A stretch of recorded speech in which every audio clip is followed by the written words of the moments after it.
21º vídeo da série ECA Comentado. Muito obrigado por ter chegado até aqui. Não se esqueça de compartilhar esses vídeos com seus amigos, assinar o canal que me ajuda e te permite chegar aos próximos vídeos também. Dá um joinha, muito obrigado. Sem mais delongas, vamos pro vídeo. Seção 3 dos serviços auxiliares. Artigo 150. Cabe ao Poder Judiciário, na elaboração de sua proposta orçamentária, prever recursos para a manutenção da equipe interprofissional, destinada a assessorar a Justiça da Infância e da Juventude. Então, o Poder Judiciário, na elaboração de sua proposta orçamentária, deve prever, ou seja, quando ele estiver fazendo orçamento, como que nós vamos gastar o dinheiro ano que vem? Deve prever os recursos que vai ser direcionado à manutenção de uma equipe interprofissional destinada a assessorar a Justiça da Infância e da Juventude. Então, quem vai assessorar isso? Por exemplo, psicólogos, assistentes sociais, pedagogos. Esses profissionais vão ser assessores da Justiça, mas os recursos para pagá-los vai vir antes, na proposta orçamentária, 151. Compete à equipe interprofissional, dentre outras atribuições que lhe forem ressalvadas pela legislação local, fornecer subsídios por escrito, mediante laudos ou verbalmente na audiência e bem assim desenvolver trabalhos de aconselhamento, orientação, encaminhamento e prevenção de outros, tudo sobre a imediata subordinação à autoridade judiciária, assegurada a livre manifestação do ponto de vista técnico. Então, essa equipe interprofissional ela vai poder dar laudos escritos ou mesmo verbais em audiências para aconselhar, orientar e encaminhar, principalmente sobre a prevenção e medidas subordinadas à autoridade judiciária. Essa é assegurada uma livre manutenção do seu ponto de vista técnico. Então ela não tem que respeitar, por exemplo, o interesse do pai, mas sim uma manifestação do ponto de vista técnico do interesse da criança. Parágrafo único. Na ausência ou insuficiência de servidores públicos integrantes do Poder Judiciário responsável pela realização dos estudos psicossociais ou de quaisquer outras espécies de avaliações técnicas exigidas por esta lei ou por determinação judicial, a autoridade judiciária poderá proceder à nomeação de perito nos termos do artigo 156 da Lei 13.105, de 16 de março de 2015, Código de Processo Civil. Então, não há servidores, não há pessoal treinado. A Justiça da Infância e da Juventude, ela poderá, por determinação judicial, proceder à nomeação de um perito, um terceiro, que não faz parte ali diretamente da Justiça para fazer esse trabalho. Capítulo 3 dos procedimentos, seção 1, disposições gerais. Artigo 152. Aos procedimentos regulados nesta lei, aplica-se subsidiariamente as normas gerais previstas na legislação processual pertinente. Parágrafo 1º. É assegurado, sob pena de responsabilidade, prioridade absoluta na tramitação dos processos e procedimentos previstos nesta lei, assim como na execução de atos e diligências judiciais a eles referentes. Então, é assegurada, sobre pena de responsabilidade, prioridade absoluta na tramitação de processos. Ou seja, o que isso significa? Que a prioridade máxima, quando chegar um processo da infância, que tenha envolvimento de criança ou adolescente, vai ser prioridade máxima. Tanto em processos, procedimentos, atos, diligências judiciais, é tudo que se refere a ela. Parágrafo 2º. Os prazos estabelecidos nessa lei e aplicáveis aos seus procedimentos são contados em dias corridos, excluído o dia do começo e incluído o dia do vencimento, vedado prazo em dobro para a Fazenda Pública e ao Ministério Público. Então, é vedado ao Fazenda e ao Ministério Público o prazo em dobro. Não existe isso, Que para outros casos isso é possível, é permitido. Nesse caso, não. E começa a contar excluindo o dia do ocorrido, então ocorreu hoje, então hoje não conta, começa a contar a partir de amanhã, e incluindo o dia do vencimento. Então vai vencer daqui a 3 dias. Então daqui a 3 dias, conto daqui a 3 dias também. para os prazos. Artigo 153. Se a medida judicial a ser adotada não corresponder a procedimento previsto nesta lei ou em outra lei, a autoridade judiciária poderá investigar os fatos e ordenar de ofício as providências necessárias, ouvido o Ministério Público. Então, a medida judicial a ser adotada ela não está aqui, descrita no ECA, e também em outra lei. O juiz, se ele achar assim conveniente, ele pode atuar por ofício, fazendo um ofício, escrevendo, dando providências a serem executadas. Só que isso ele tem que ter ouvido antes o Ministério Público. Raro, mas pode acontecer. Parágrafo único. O disposto neste artigo não se aplica para o fim de afastamento da criança ou adolescente de sua família de origem e em outros procedimentos necessariamente contenciosos. Aqui é uma que está vedando, o direito ao juiz aqui, a autoridade judiciária, no caso que se aplica afastamento de criança ou adolescente de sua família de origem e outros procedimentos. 154. Aplica-se às multas o disposto no 214. Então lá no 214 vai falar de algumas multas, como que essas multas acontecem, como que elas vão ser ali relacionadas. Nós vamos ver isso daqui a pouquinho. Seção 2. Da perda e da suspensão do poder familiar. Artigo 155. O procedimento para a perda ou a suspensão do poder familiar terá início por provocação do Ministério Público ou de quem tenha legítimo interesse. Esse procedimento para perda ou suspensão do poder familiar, ele tem que sair do Ministério Público ou de quem tenha legítimo interesse. 156. A petição inicial indicará. Então, o que tem que ter na petição inicial? Inciso 1. A autoridade judiciária a que for dirigida, o nome, o estado civil, a profissão e a residência do requerente e do requerido, dispensada a qualificação em se tratando de pedido formulado pelo representante do Ministério Público. Se for um representante do Ministério Público, simplesmente diz Ministério Público. Se for um terceiro ou a quem tenha legítimo interesse, aí sim é obrigado a descrever. 3. A exposição sumária dos fatos e o pedido. Então, sem muito rodeio, sem ficar ali descrevendo fatos que não eram necessários, descreve de forma sumária, rápida, organizada os fatos que aconteceram e o pedido. 4. As provas que serão produzidas, oferecendo desde logo o rol de testemunhas e documentos. Então, tudo ali que está fundamentando aquele pedido, inclusive testemunhas dos fatos, os documentos, fotos, vídeos, por exemplo. 157. Havendo motivo grave, poderá a autoridade judiciária, ouvido o Ministério Público, decretar a suspensão do poder familiar, liminar ou incidentemente até o julgamento definitivo da causa, ficando a criança ou adolescente confiado à pessoa idônea, mediante termo de responsabilidade. Então é um motivo grave, ali um descontrole total da sua família, um pai abusador, um tentado à vida, sei lá, algo muito grave ocorreu com aquela criança, com aquele adolescente. A autoridade judiciária ela pode, por meio de liminar, definir que a criança vai sair rapidamente, que a criança ela vai ser retirada da sua família, a família vai perder o poder familiar e essa criança vai ser confiada a uma pessoa idônea, mediante termo de responsabilidade, para proteger a criança. Parágrafo 1º. Recebida a petição inicial, a autoridade judiciária determinará, concomitantemente ao despacho de citação, independentemente do requerimento do interessado, a realização de estudo social ou de perícia por equipe interprofissional ou multidisciplinar, para comprovar a presença de uma das causas de suspensão ou destituição do poder familiar, ressalvado o disposto no parágrafo 10 do artigo 101 desta lei, observada a Lei 13.431, de 14 de abril de 2017. Foi recebida a petição inicial. Se identificou que a situação ela realmente é grave. Fez toda ali uma perícia, um estudo social, com uma equipe interprofissional ou multidisciplinar, e identificou a causa. Poderá ser pedido a suspensão ou a destituição do poder familiar, mas isso tem que ser respeitado, essas leis que aqui estão descritas. Parágrafo 2º.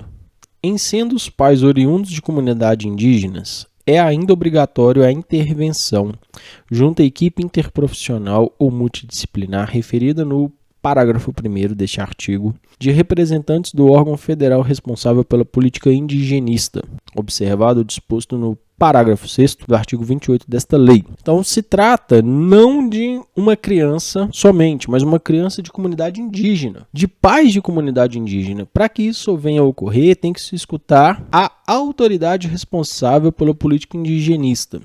Por que isso é necessário? Porque os nossos indígenas, eles têm culturas diferentes, formas de viver diferentes. Talvez aquilo que nós identificamos como incorreto dentro daquela cultura específica, daquela tribo específica, não seja algo ruim. Artigo 158. O requerido será citado para, no prazo de 10 dias, oferecer resposta escrita, indicando as provas a serem produzidas e oferecendo desde logo o rol de testemunhas e documentos. Então o pai foi citado. Ele tem 10 dias para dar uma resposta escrita, apresentar provas, mostrar-lhe as testemunhas e documentos. Parágrafo 1º. A citação será pessoal, salvo se esgotados todos os meios para a sua realização. 2. O requerido privado de liberdade deverá ser citado pessoalmente, evidentemente. 3. Quando, por 2 vezes, o oficial de justiça houver procurado citado em seu domicílio ou residência sem o encontrar, deverá, havendo suspeita de ocultação, informar qualquer pessoa da família ou, em sua falta, qualquer vizinho do dia útil em que voltará a fim de efetuar a citação, na hora que designar nos termos do artigo 252 e as seguintes da Lei 13.105, 16 de março de 2015, Código de Processo Civil. Então aqui vai falar como que o oficial de justiça ele vai proceder. Ele tentou 2 vezes, não conseguiu, ele vai poder comunicar a família ou um vizinho quando ele vai voltar para tentar ali designar a citação, mas se for possível. Se não for, infelizmente, ele poderá ser ali enquadrado no parágrafo 1º, por exemplo. Parágrafo 4º. Na hipótese de os genitores encontrarem-se em local incerto ou não sabido, serão citados por edital no prazo de 10 dias, em publicação única, dispensando o envio de ofícios para a localização. Então não se sabe onde os pais estão. Então coloca lá no edital, num prazo de 10 dias, em publicação única, para ver se eles aparecem. 159. Se o requerido não tiver possibilidade de constituir advogado, sem prejuízo do próprio sustento e de sua família, poderá requerer em cartório que lhe seja nomeado dativo, ao qual incumbirá a apresentação de resposta, contando-se o prazo a partir da intimação do despacho de nomeação. Então, o requerido não tem como constituir um advogado, por exemplo, contratar um advogado para defendê-lo. Então, ele vai poder ir no cartório e vai pedir para que ele seja nomeado dativo, que ele não tenha condições disso. E incumbirá a apresentação de resposta, contando-se prazo a partir da intimação do despacho da nomeação. Então, é uma maneira ali para aqueles que não têm condições. Parágrafo único. Na hipótese do requerido privado de liberdade, o oficial de justiça deverá perguntar, no momento da citação pessoal, se deseja que ele seja nomeado um defensor. Isso por quê? Porque ele já está privado de liberdade e, na teoria, ele não tem como marcar com um advogado, uma vez que ele não trabalha. Então, já é uma maneira ali de resguardar a ampla defesa. Artigo 160. Sendo necessário, a autoridade judiciária requisitará de qualquer repartição ou órgão público a apresentação de documento de interesse da causa, de ofício ou de requerimento das partes ou do Ministério Público. Se for necessário, a autoridade judiciária pode pedir o que ele quiser, para quem ele quiser, em resumo é isso. Tanto a qualquer repartição que tenha algum interesse. 161. Se não for contestado o pedido e tiver sido concluído o estudo social ou a perícia realizada por equipe interprofissional ou multidisciplinar, a autoridade judiciária dará vista aos autos ao Ministério Público por 5 dias, salvo quando este for requerente, e decidirá em igual prazo. Então, se o Ministério Público for requerente, foi ele que requeriu, então ele não tem muito o que fazer vistas, porque ele já conhece a situação. Ele terá 5 dias para decidir. Mas se não for, foi tudo feito, o estudo foi feito, está tudo certinho,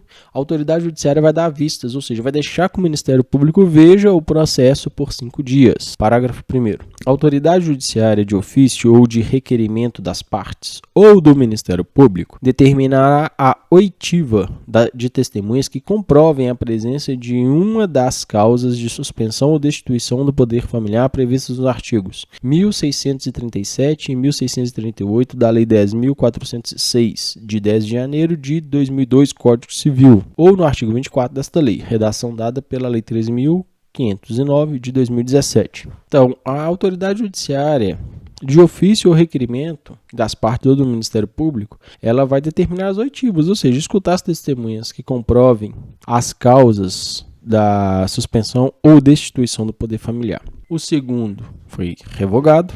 O terceiro, se o pedido importar em modificação de guarda, será obrigatória, desde que possível e razoável, a oitiva da criança ou adolescente, respeitando seu estágio de desenvolvimento e o grau de compreensão sobre as implicações da medida.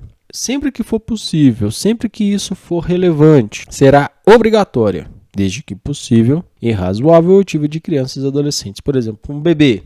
Faz sentido escutar um bebê? Lógico que não, mas um adolescente de 16 anos já muda bastante a situação. Parágrafo 4º. É obrigatória a oitiva dos pais sempre que eles forem identificados e estiverem em local conhecido, ressalvados os casos de não comparecimento perante a justiça quando devidamente citados. É obrigatória a oitiva dos pais, ou seja, escutar os pais. Só que os pais não são conhecidos, então como que eles vão ser ouvidos? E eles também foram citados, mas eles não obedeceram ao chamamento da justiça. Como também eles vão ser escutados? Parágrafo 5º. Se o pai ou mãe estiver privado de liberdade, a autoridade judicial requisitará sua apresentação para o oitivo. Então eles já estão presos, está ali privado de liberdade, em uma prisão, por exemplo. A justiça poderá intimá-los. Aí é fácil, né? Saber onde eles estão e eles serão levados à oitiva. Parágrafo 162. Apresentada a resposta, a autoridade judiciária dará a vista dos autos ao Ministério Público por 5 dias,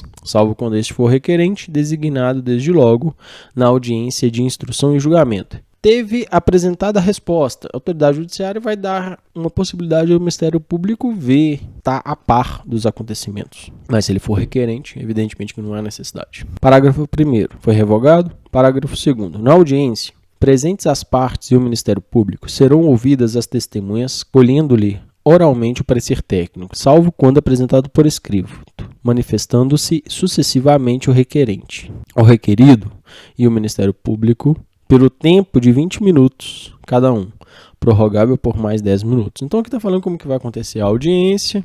Parágrafo 3º. A decisão será proferida na audiência, cabendo à autoridade judiciária excepcionalmente designar data para a sua leitura no prazo máximo de 5 dias, porque é o tempo que vai dar vistas ao Ministério Público, se for o caso. 4. Quando o procedimento de destituição do poder familiar for iniciado pelo Ministério Público, não haverá necessidade de nomeação de curador especial em favor da criança ou do adolescente. Então, quem fez o pedido foi o Ministério Público, então não há necessidade de nomeação de um curador especial em favor da criança ou do adolescente.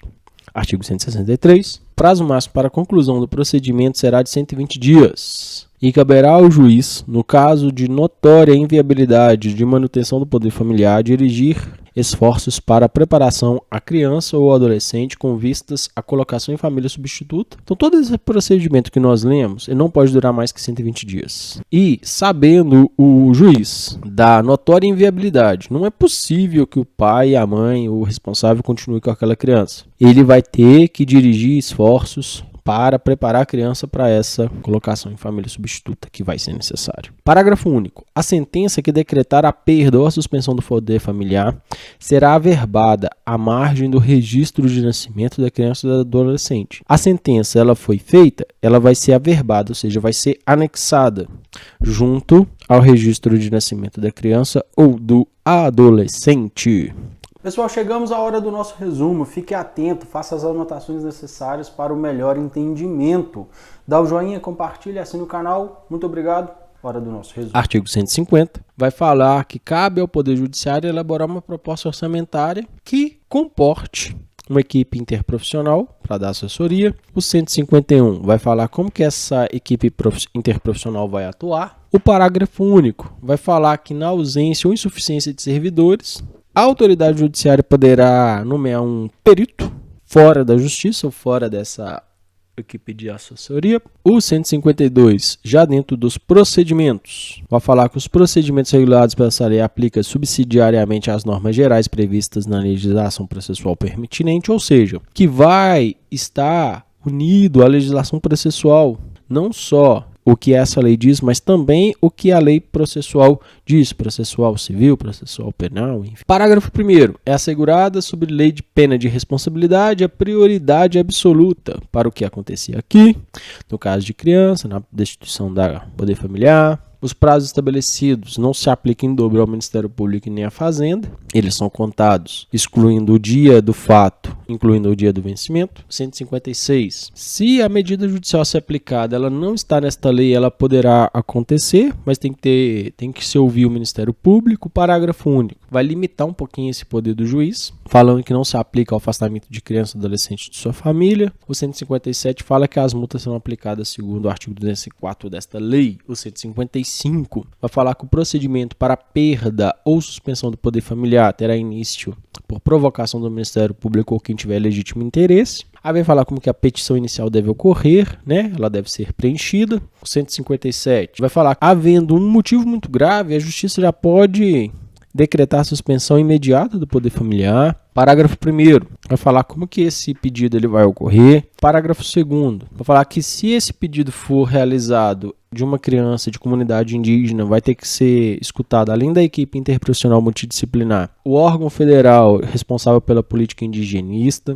O 158 fala que tem um prazo de 10 dias para oferecer uma resposta escrita, né, aquele que foi requerido. O parágrafo 1º vai falar da situação pessoal. O parágrafo 2º vai falar que o requerido ele é privado de liberdade, ele deverá ser citado pessoalmente. Então aquele que está preso ele vai ter que ser citado pessoalmente. O parágrafo 3º vai falar da ação do oficial de justiça, como que ele deve proceder.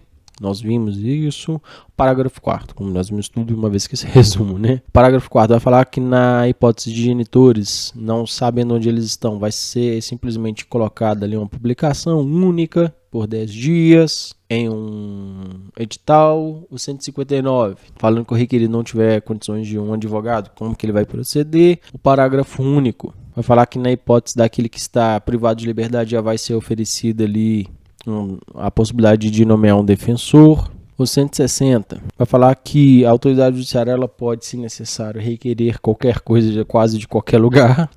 O 161 vai falar que se o pedido não for contestado e já tenha sido concluído todo o processo, o Ministério Público terá 5 dias para ver, salvo quando ele for requerente, todo o processo. Parágrafo 1º vai falar como que vai ser escutada as testemunhas. O parágrafo 2º foi revogado. O 3º vai falar que as crianças e adolescentes, a oitiva deles será obrigatória, exceto quando não for possível ou não for conveniente. O 4 vai falar que é obrigatória a oitiva dos pais, mas se o pai e a mãe, né, não forem conhecidos e não saberem onde eles estão, fica difícil. O 5º vai falar que o pai que estiver e a mãe que estiver privado de liberdade, a autoridade judicial requisitará a sua apresentação. 162. Apresentada a resposta, a autoridade judiciária vai logo encaminhar ali para audiência de instrução e julgamento. Parágrafo 2º vai falar como que essa instrução, como que essa audiência de instrução e julgamento vai ocorrer, o tempo dado para o Ministério Público e para as testemunhas, para a defesa técnica. Parágrafo 3º vai falar que a decisão ela vai ser proferida em até 5 dias, no máximo, excepcionalmente. 4º vai falar que se houver o pedido de destituição do poder familiar, o Ministério Público não haverá necessidade de nomear um curador especial em favor da criança. O 166 vai falar que todo esse trâmite ele tem um prazo máximo de 120 dias. E se o juiz já identificar que é notória a inviabilidade de manutenção do poder familiar, ele já vai ali diligenciando esforços para preparar a criança para essa situação, né, de colocação em família substituta. Parágrafo único. A sentença que decreta a perda do poder familiar vai ser anexada ali à certidão de nascimento da criança ou do adolescente.